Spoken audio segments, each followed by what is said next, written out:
Big boss season 6 4 എപ്പിസോഡുകൾ പിന്നിട്ടിരിക്കുകയാണ്. ഈ 4 ദിവസത്തിനുള്ളിൽ കണ്ടസ്റ്റന്റുകൾ എല്ലാവരും തന്നെ പ്രേക്ഷകർക്ക് പരിചിതമായി കഴിഞ്ഞു. ബിഗ് ബോസ് വീടിനുള്ളിലും പരസ്പരം കണക്ഷനും അടുപ്പവും ഒക്കെ ആയിട്ടുണ്ട്. 4 ദിവസം പിന്നിടുമ്പോൾ ബിഗ് ബോസ് വീട്ടിലേക്ക് ഒരു അതിഥി എത്തിയാൽ എങ്ങനെയിരിക്കും? അതെ, സീസൺ 6-ൽ വൈൽഡ് കാർഡ് എൻട്രിയിലൂടെ ആദ്യത്തെയാൾ ബിഗ് ബോസ് വീട്ടിലേക്ക് എത്തുകയാണ്. നിലവിൽ ടെലിവിഷൻ രംഗത്ത് നിന്നുള്ളവരും അതുപോലെ സോഷ്യൽ മീഡിയ താരങ്ങളും ബിഗ് ബോസിലുണ്ട്. അത്തരത്തിൽ നോക്കുമ്പോൾ മറ്റൊരു ഫീൽഡിലുള്ള വ്യക്തി വൈൽഡ് കാർഡ് എൻട്രിയിലൂടെ എത്താനുള്ള സാധ്യത വളരെ കൂടുതലാണ്. സോഷ്യൽ മീഡിയയിൽ ഇതിനോടകം ഇതുമായി ബന്ധപ്പെട്ട് ചില പ്രഡിക്ഷനുകൾ പ്രചരിക്കുന്നുണ്ട്. ഇൻസ്റ്റഗ്രാം റീലിലൂടെ ഫേമസ് ആയ അമല ഷാജി, ആങ്കറായ പൂജ കൃഷ്ണ, സാന്ത്വനം സീരിയലിലെ രാജീവ് പരമേശ്വരൻ, ആക്ടിവിസ്റ്റ് ശ്രീലക്ഷ്മി അറക്കൽ, മല്ലു ജെഡി തുടങ്ങിയവരൊക്കെയാണ് ഇതിനോടകം പ്രഡിക്ഷൻ ലിസ്റ്റിൽ ഉൾപ്പെട്ടിരിക്കുന്നത്. ഇവരെ കൂടാതെ ഒട്ടും പ്രതീക്ഷിക്കാത്ത ആളുകൾ പോലും വൈൽഡ് കാർഡ് എൻട്രിയിലൂടെ എത്താൻ സാധ്യത വളരെ കൂടുതലാണ്. കഴിഞ്ഞ സീസണെ അപേക്ഷിച്ച് നോക്കുമ്പോൾ ഇത്തവണയുള്ള മത്സരാർത്ഥികൾ തീരെ ആക്റ്റീവ് അല്ല എന്ന അഭിപ്രായം പ്രേക്ഷകർക്കുണ്ട്. വലിയ സംഭവമാണെന്ന് കരുതി വായിൽ തോന്നിയത് വിളിച്ചു പറയുന്ന രതീഷ് കുമാർ, ആർക്കും ഉപദ്രവമില്ലെന്ന് പറഞ്ഞു നടക്കുന്ന അൻസിബയും സുരേഷ് മേനോനും, ബിഗ് ബോസിലെത്തിയത് വീട്ടുകാര്യങ്ങൾ നോക്കി നടത്താനാണെന്ന മട്ടിൽ നടക്കുന്ന യമുന റാണിയും ശ്രീരേഖയും നിഷാനയും, ക്യാപ്റ്റനായതോടെ ഒതുങ്ങിപ്പോയ അർജുനും, ക്യാമറ സ്പേസ് കിട്ടണമല്ലോ എന്ന് കരുതി ഇടയ്ക്ക് കയറി വരുന്ന റോക്കി, അപ്സര, നോറ, രസ്മിൻ ബായ്, വേദിക, ഗബ്രി.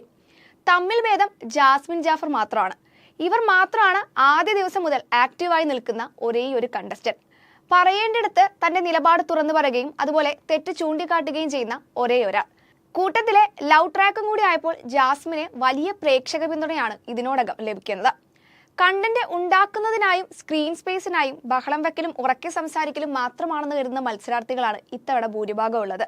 ഗെയിം എന്താണെന്ന് മനസ്സിലാക്കി നീങ്ങുന്ന ഒരാൾ പോലും ഇക്കൂട്ടത്തിലില്ല. ശക്തമായ മത്സരം കാഴ്ചവെക്കാൻ ആർക്കും സാധിക്കുന്നില്ല എന്നതും എടുത്തു പറയേണ്ടതാണ്. ഇക്കൂട്ടത്തിലേക്ക് ഒരു എനർജറ്റിക് കണ്ടസ്റ്റന്റ് വരേണ്ടത് വളരെ അത്യാവശ്യമാണ്. നിലവിലെ ഷോയുടെ മുൻപോട്ട് പോക്ക് വെച്ച് ഒരു വൈൽഡ് കാർഡ് എൻട്രിക്ക് ഷോയെ ഒന്നുകൂടി ആവേശത്തിലാക്കാൻ പറ്റുമെന്ന വിലയിരുത്തലുകളുണ്ട്. അതുകൊണ്ട് കഴിഞ്ഞ സീസണിൽ ഉണ്ടായിരുന്നത് പോലെ പ്രേക്ഷകർക്ക് പരിചയമുള്ള ആരെങ്കിലും വരുവാൻ സാധ്യതയുണ്ട്. വൈൽഡ് കാർഡ് എൻട്രിയിലൂടെ വരുന്നവരെ സംബന്ധിച്ചിടത്തോളം ഗെയിം അരച്ചു കലക്കിയാണ് ബിഗ് ബോസ് വീട്ടിലേക്ക് എത്തുക.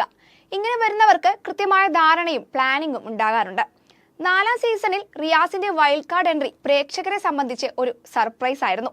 തുടക്കത്തിൽ വ്യാപക സൈബർ ആക്രമണം റിയാസിന് നേരിടേണ്ടി വന്നെങ്കിലും സീസൺ 4-നെ ഇളക്കി മറിക്കാൻ റിയാസിന് സാധിച്ചിരുന്നു. അതേസമയം 5-ാം സീസണിൽ വൈൽഡ് കാർഡ് എൻട്രിയിലൂടെ എത്തിയ ഹനാൻ, അനു ജോസഫ്, സംവിധായകൻ ഒമർ ലുലു എന്നിവർക്കൊന്നും പ്രതീക്ഷിച്ച പെർഫോമൻസ് കാഴ്ചവെക്കാൻ സാധിച്ചിരുന്നില്ല. അഖിൽ മാരാർ, വിഷ്ണു, ശോഭ, സെറീന, നാദിറ മെഹർ, റെനീഷ തുടങ്ങി ഭൂരിഭാഗവും ആക്റ്റീവ് മത്സരാർത്ഥികളായിരുന്നതുകൊണ്ട് തന്നെ വൈൽഡ് കാർഡ് എൻട്രിക്ക് വലിയ പ്രാധാന്യം ലഭിച്ചിരുന്നില്ല. നിലവിലുള്ളവർക്ക് വെല്ലുവിളിയാണെന്ന് പറഞ്ഞു വന്നവരൊക്കെ വീടിനുള്ളിൽ ഒതുങ്ങിക്കൂടുന്ന അവസ്ഥയാണ് നമ്മൾ കണ്ടത്. അതേ രീതി ഇത്തവണയും തുടർന്നാൽ സംഗതി കയ്യിൽ നിന്ന് പോകുമെന്നാണ് പ്രേക്ഷകരടക്കം പറയുന്നത്. എന്തായാലും വൈൽഡ് കാർഡ് എൻട്രിയിലൂടെ മത്സരം പഠിച്ചിട്ട് വരുന്നത് ആരായിരിക്കും എന്നറിയാനുള്ള ആകാംക്ഷയിലാണ് പ്രേക്ഷകരുള്ളത്.